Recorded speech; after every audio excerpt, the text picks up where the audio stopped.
This is the SAU Report, a program featuring interviews with the faculty, staff, students, and alumni of Southern Arkansas University in Magnolia.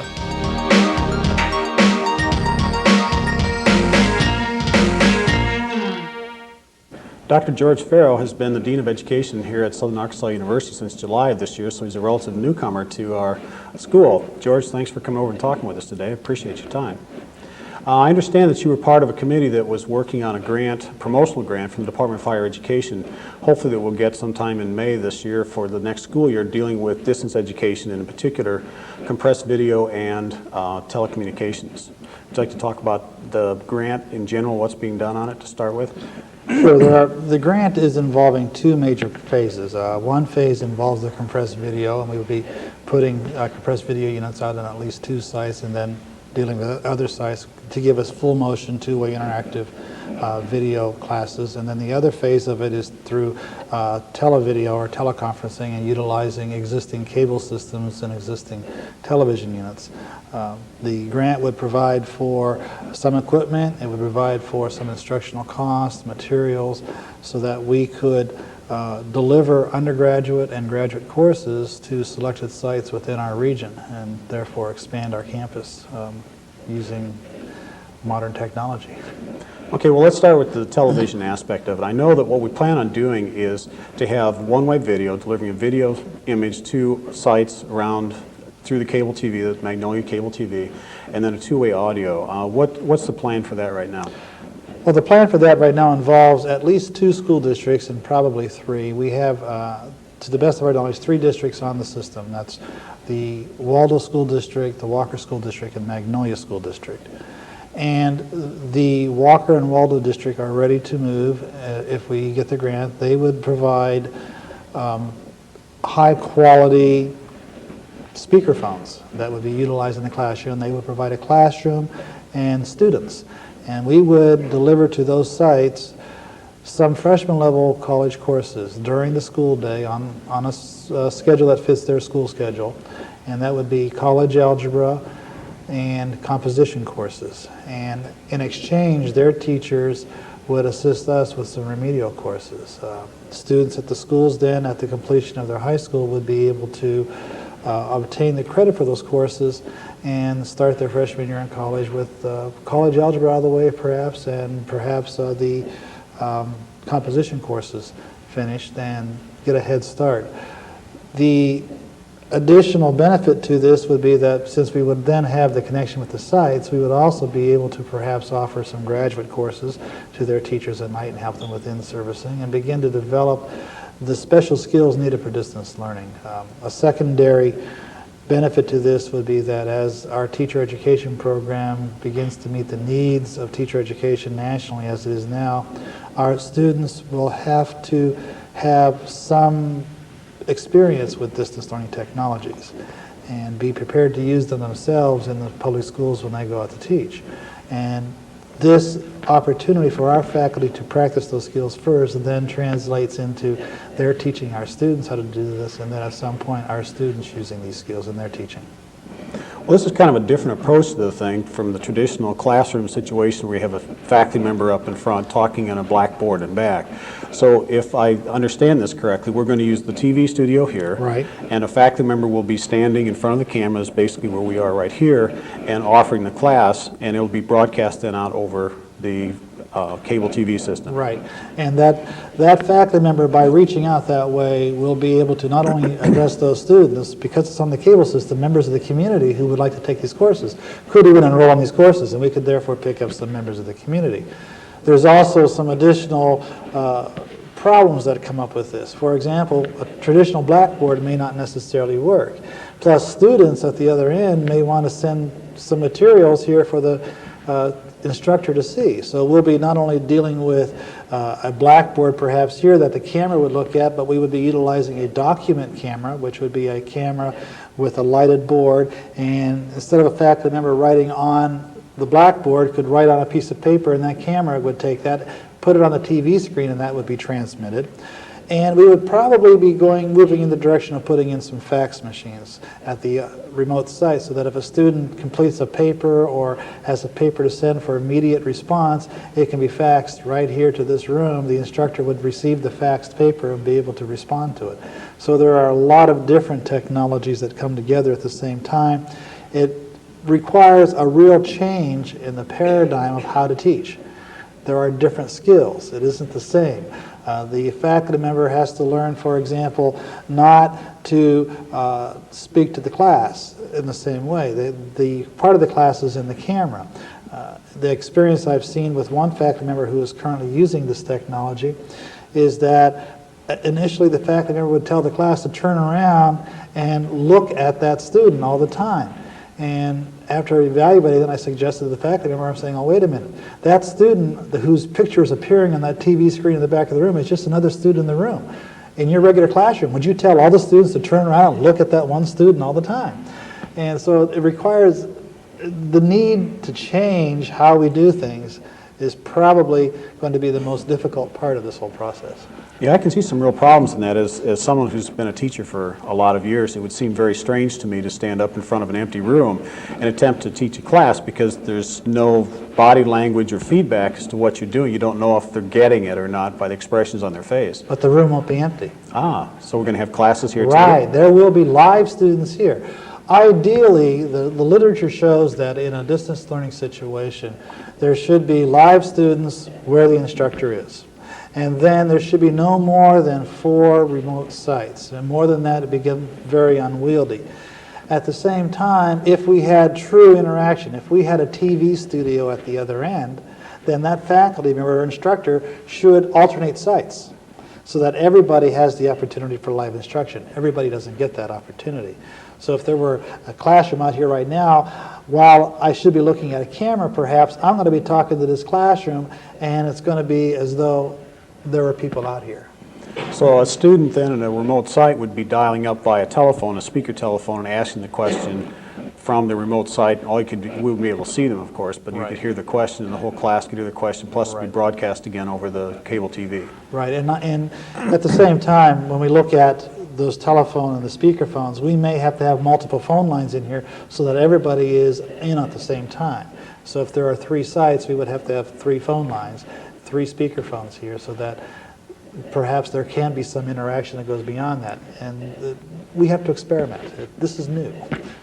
Right, it sounds like it'd be a particularly effective way of using and leveraging the existing technology we have at the university for a different type of audience that we may have. It is a new audience.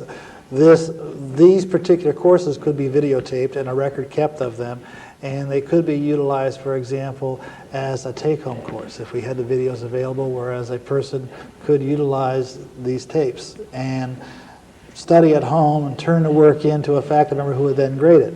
Of course, again, now we're coming into another issue. What are the legal ramifications of using somebody's teaching as a course on videotape? So the ramification, this process that we're going through, and it excites me because of the potential. This is going to open up a whole new world of education that we here at SAU haven't seen yet. Yeah, I see that. To move along to the other part of the grant, last semester, fall semester, in the Southwestern Bell donated to us the use of a compressed video unit and a connection to Camden, and we've been using that to offer classes between Camden and Magnolia on compressed video. And what part of the grant is looking at this part of the... Well, part of the grant, in fact, probably the biggest dollar figure in the grant is to purchase at least 3 of those units, or let's put it this way, better units than what we have. They'll be the more up-to-date version. And these units will allow for us to put one here on campus in a studio, put one at 2 remote sites that are a distance away, and offer similar courses under the same process, except that in those cases, each site not only can receive the transmission, the video transmission, but can also be a transmission site. And therefore, there's immediate 2-way video. The faculty member can see the students can see the faculty member. Under the system we just finished discussing, the faculty member can't see the students, does not necessarily know who they are. So when we use the compressed video, the interaction is almost as though the student's in the classroom, but not quite. We still have the fax problems. We still have a backup system of a telephone just in case we don't have video that day. The compressed video is very expensive. It is a little more expensive to operate, but it will allow for that faculty member to rotate sites and therefore an opportunity for every student to have that instructor there at least once in the semester.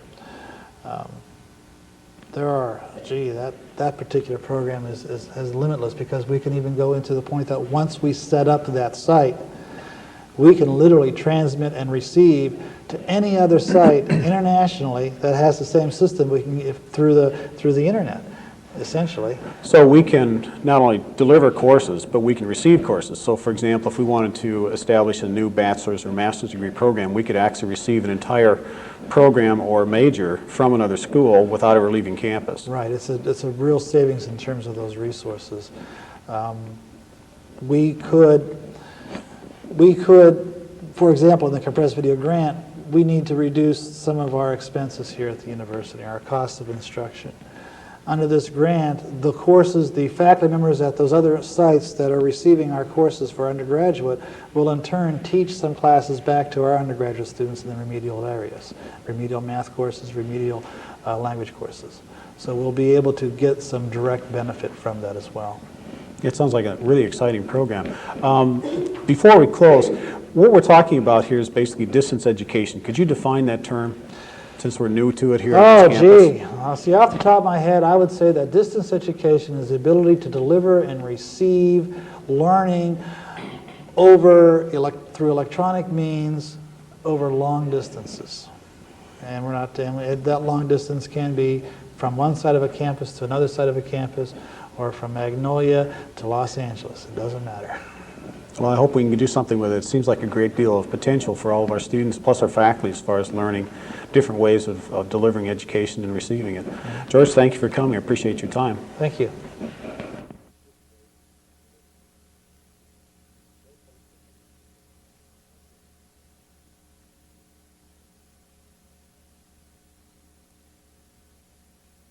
Mike Taylor is my guest. He is the associate pastor of Calvary Baptist Church here in Magnolia, and not only that, but he is also the Missionary Baptist Student Fellowship Director here at SAU campus. Mike, thanks for joining us. Thanks, Steve. Good to be here. Yeah, well, thanks for being here.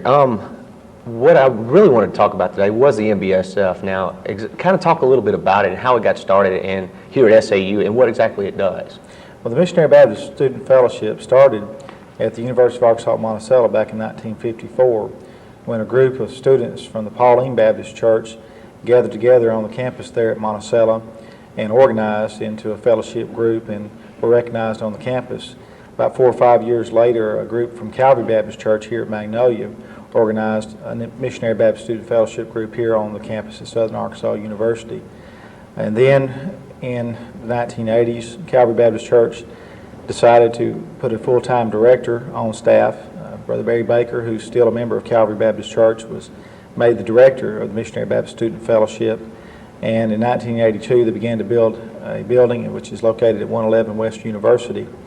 And it's just right across the street. Right across the street from the business building, right next door to the rotor rink there, and across the street from National Guard Armory. Yeah. Okay, and what exactly is your duties as director? What is your job requirements? As director, I'm responsible for planning and directing all the meetings that we have. We have regularly scheduled meetings on Tuesday and Thursday evenings at 7:30. On our Tuesday night programs, we have different types of meetings, programs that range from, for instance, a video. We had a video last Tuesday evening. We might have a guest speaker. We may have a guest group. For instance, the group from Arkadelphia is supposed to come visit us. The group from Shreveport-Bossier, where you're from, is supposed to come and visit with us.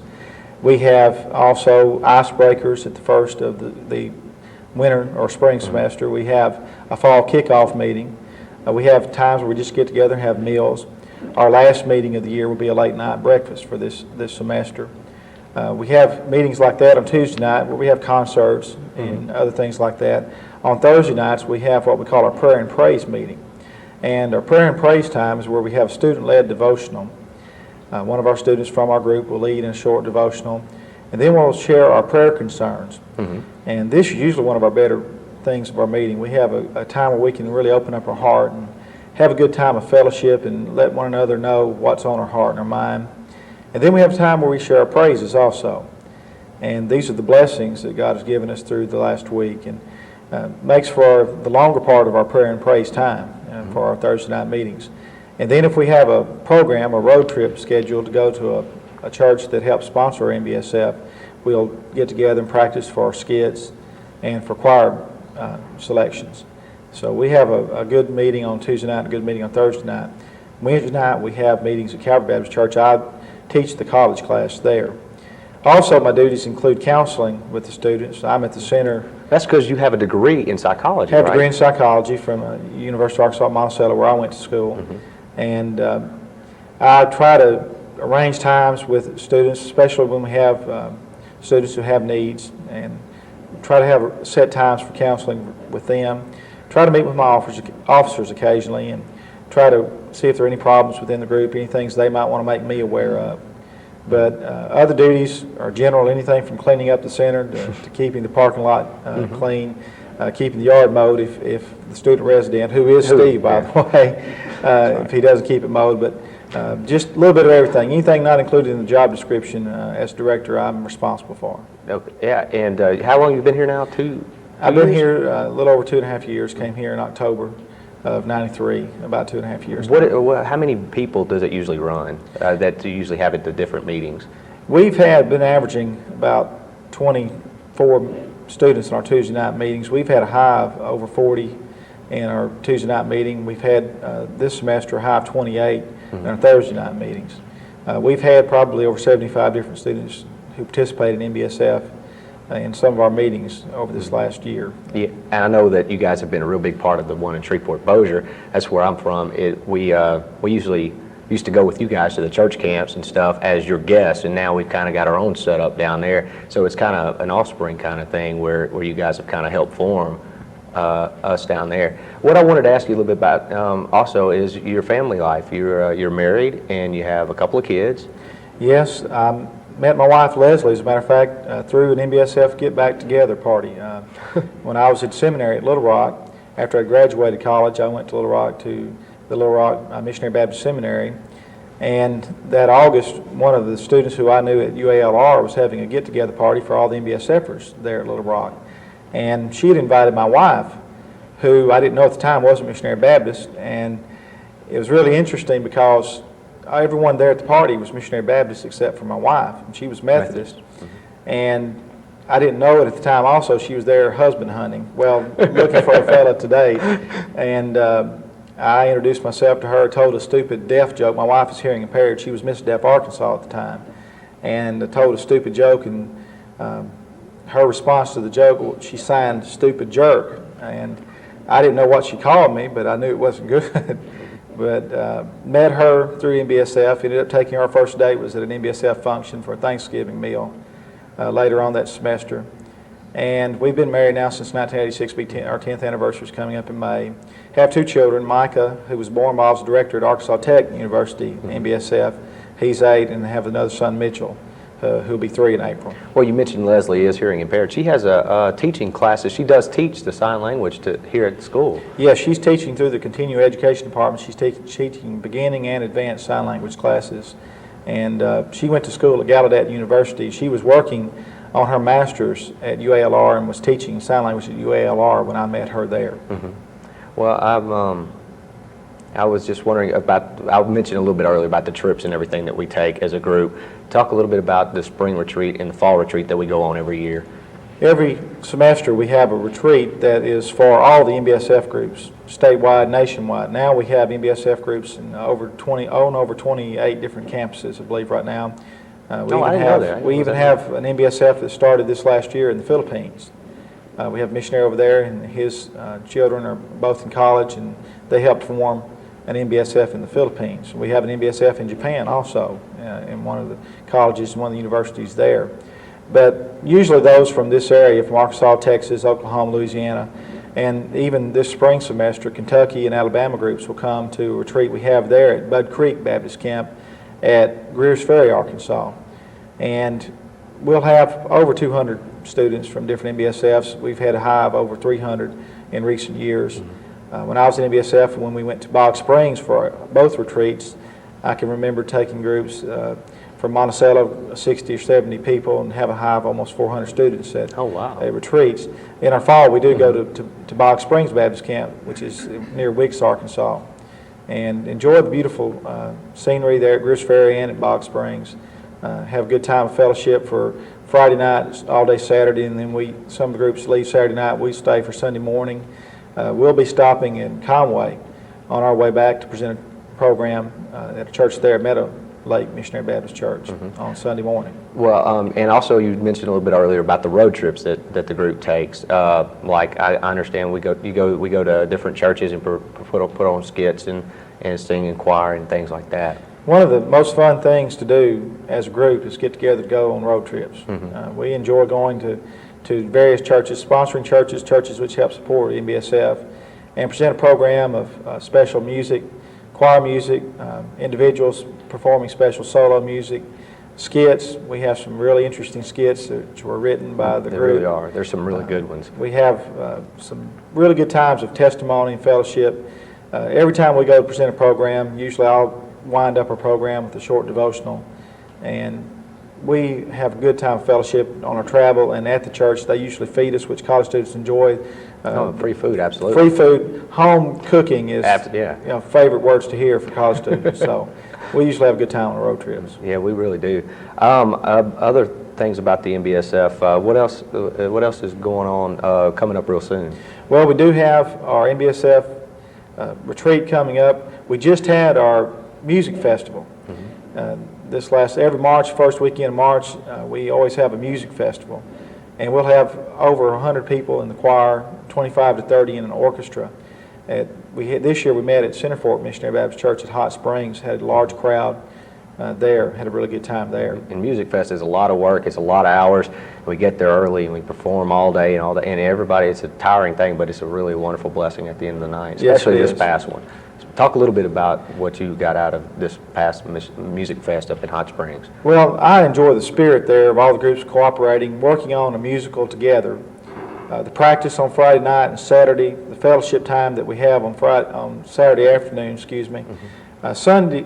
Saturday night we have the performance. And the culmination of all the practice, all the hard work by the directors and by the singers, by the groups, just comes together for a wonderful presentation of the gospel through song. And this year at Center Fork, we had a really worship time, good time of worship experience. And this was some kind of anniversary of it, wasn't it? This was the 30th anniversary of the NBSF Music Festival. It's grown tremendously over the years. We had the 40th anniversary of NBSF 2 years ago, and we met at Sharon Baptist Church at Benton. Yeah. We had over 150 in the choir, I believe about 30 in the orchestra, and we had over 1,000 people there at the church. That's a huge church. It was great attendance. We had a great attendance at Center Fork this year, over 350 in the audience there, and like I said, over 100 voices in the choir. Yeah. Mike Taylor, is anything? What are you looking forward to as far as the fall semester coming up that we got coming up? Looking forward to our kickoff meeting. Always except our very first meeting there at first of school, whenever school comes back in. Looking forward to getting to know new freshmen. And of course, how many recruits do you expect to have? Well, I'm hoping for at least 10 to 15 students to get involved in NBSF each fall. If we can get that many in, we can keep growing our group and keep a good number active on campus. Well, that's great. And that fall kickoff will, of course, be at the beginning of the fall semester next year. First Tuesday night, as soon as school comes back in, we'll meet at the NBSF Center. We usually meet early, about 6 o'clock. We'll have an outdoor cookout. We have a fall carnival. Have a good time, fall festival. We'll have games, fun and games. Just get to know one another, meet everybody, and kind of get things winding up for the new semester. Mike Taylor has been my guest. He is the director of the NBSF here at SAU. Mike, thanks for joining us. Thanks, Steve. All right.